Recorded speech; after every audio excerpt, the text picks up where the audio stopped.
So, in the beginning of this week, the S&P dropped at over 10% from its high.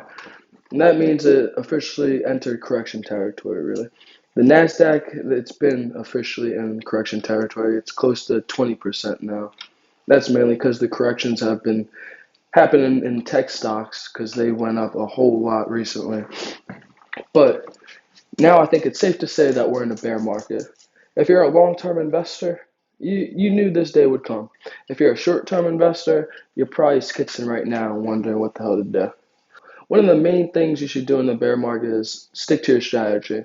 So if you were sticking with some volatile stocks, well, you should be ready for a situation like this and load up even more money now. If you were buying it at a higher price, why wouldn't you buy it at a lower price? That's one of the main things in investing that people forget is this shit is half mental. Like, if you're thinking like, hey, this is a discount day, then are you really losing? And if you're not selling, are you really losing? So this presentation is gonna let you know basically like some moves that you can make to make like your portfolio minimize your losses or even find potential gains in a bear market.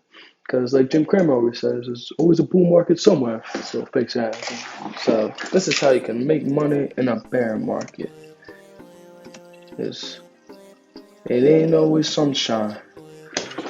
Gotta have some rainy days. Alright, so the VIX. This measures the volatility in the stock market. Now, it's used to like measure the level of risk, fear, and like stress in the market. When it's low, volatility is low. When it's high, volatility is high. And you want to buy when you see that the VIX is high. You want to sell when it's low.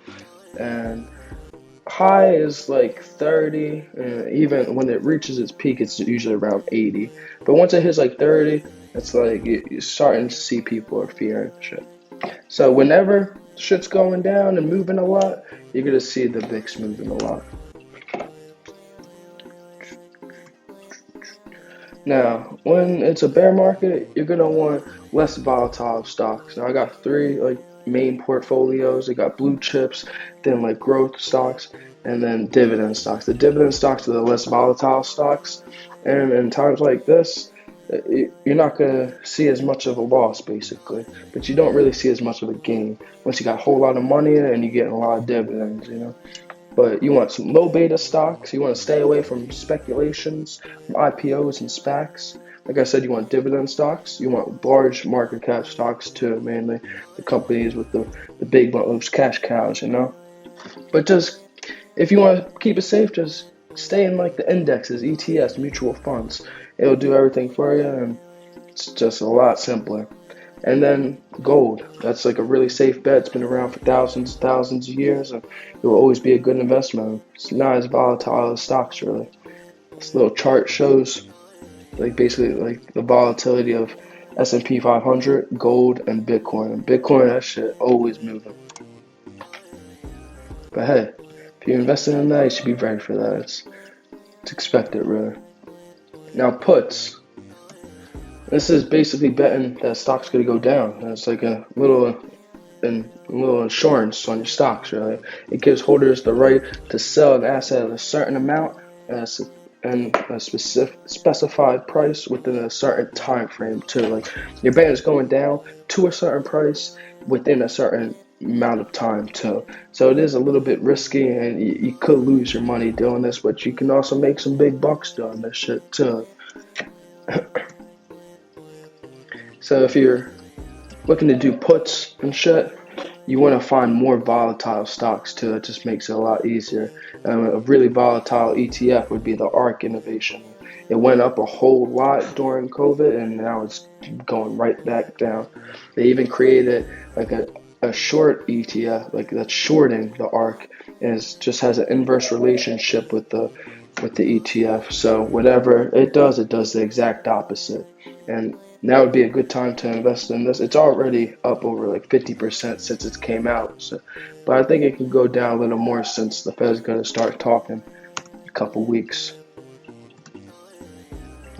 Now, investments that profit from inflation.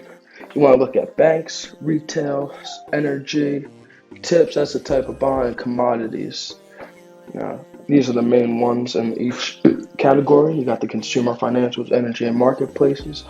Now, they all benefit from inflation, and since inflation is just skyrocketing now, these are companies that can emphasize on that, raise their prices, and like raise interest rates and shit like that. And inflation ain't gonna be a problem for them. It's actually gonna be their friends, you know.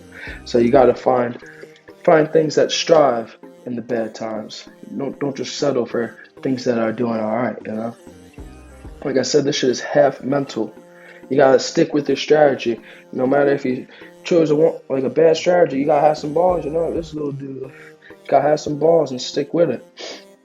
Now, if you were short term, you just gotta it's gonna be a couple more weeks, months, or years that you gotta hold those stocks. You know, and just think of these corrections as discounts. Like Warren Buffett said, you gotta be fearful when others are greedy and greedy when others are fearful. So it's Black Friday every day now, motherfuckers. You gotta look on the bright side. Stop being such pessimists. Half full, you know, not half empty. You gotta take these opinions of the news and everything into consideration. What people are saying, all this chirping, but don't let it affect you that much. You gotta think for yourself when you're investing always. And just don't look at your portfolio if you can't really. You know, if you know that your portfolio is just going down a whole lot and you really can't do anything about it, you can't buy the dip, you don't got money to throw in, you can't make little adjustments, you can't trim it or anything, just don't look at it. Just go out and enjoy your life, you know? It ain't the end of the world. Your day will come, you know? So buy the dip. Everybody hears this, but let's get into it. So this picture on the top right, it shows when people buy these three stocks too, like 3M, Coke, Johnson & Johnson, dividend stocks that are real reliable. And it shows when people buy them in a declining period or just no timing whatsoever. And the red outbeats the blue basically every single year, except for basically like 93, 92 to 96. And that was at a time when just bubble was being created, so that's expected. But in every other year, it's buying in a declining time beats not buying in just any order. Now also, when you're losing money, it's going to take more of a percentage to get right back to where you were. And that graph down here shows it even just starts at 10%. If you go down 10%, you need to get to 11% gain to just get right back where you were. And even like, look at this, like 50% just shows you more. It just doubles. You need 100% to get right back to where you were at. So if you're not buying the dip, this percentage to get back is just kind of outrageous, you know? Like you want this shit to be like a lot more simpler to get like right back. So like dollar cost average. When the stock's going down, it's a discount. You gotta buy it. It won't take as long for you to get your money back, really. All right, so buy the dip and sell the tip. Hopefully, y'all were selling the tip a couple months ago in like September, but it's not that bad, honestly. If you're long-term investing, you know you got time. This right here, it shows that once like the NASDAQ is in correction territory, you start seeing a lot of green. Like after 3 months, you're definitely going to see a lot of green. Every single time, basically, since 2008 bubble, like 3 months, you start seeing green. But honestly, you expect times to see red. And you can't get scared when investing. Like at least you're safe, at least you're learning, at least you knew this was going to happen. And now you got a chance to get a better price. Just you gotta have the right mindset when investing. If not, like you gotta get fucked mentally.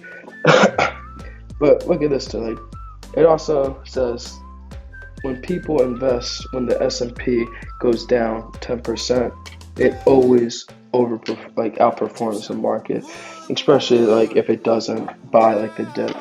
But at 10%, you should always be buying that dip. If you see anything, and the S&P just dropped 10%, so you should be throwing in a little money. Even if it goes down a little more, you still know that history is on your side and you can always come back.